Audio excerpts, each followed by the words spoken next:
السلام علیکم ورحمۃ اللہ وبرکاتہ۔ بسم اللہ الرحمن الرحیم۔ برائی جیت تو سکتی ہے لیکن برائی کے نصیب میں جشن فتح نہیں۔ ہمیشہ دوسروں کے لیے آسانیاں پیدا کرنے کی کوشش کریں، اللہ آپ کے راستے میں مشکلات دور فرمائے گا۔ زبان کی تلخی تلوار کی دھار سے تیز ہوتی ہے۔ پانی بنو جو اپنا راستہ خود بناتا ہے، پتھر نہ بنو جو دوسرے کے راستے میں رکاوٹ بنتا ہے۔ زندگی میں اپنا پن تو ہر کوئی دکھاتا ہے، لیکن اپنا کون ہے یہ وقت بتاتا ہے۔ کڑوی زبان والے کا شہد نہیں بکتا، جبکہ میٹھی زبان والے کی زہر بھی بک جاتی ہے۔ علم وہ نہیں جو آپ نے سیکھا ہے، علم تو وہ ہے جو آپ کے عمل اور کردار سے واضح ہو۔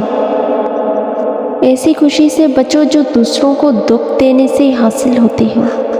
دل میں اترنے کے لیے سیڑھی نہیں بلکہ اچھے اخلاق کی ضرورت ہوتی ہے۔ علم ایک روشن چراغ ہے جو اندھیرے میں روشنی دکھاتا ہے۔ مرد ایک پل کے لیے بھی اس عورت کو مس کرنا نہیں چھوڑتا جس سے وہ محبت کرتا ہو۔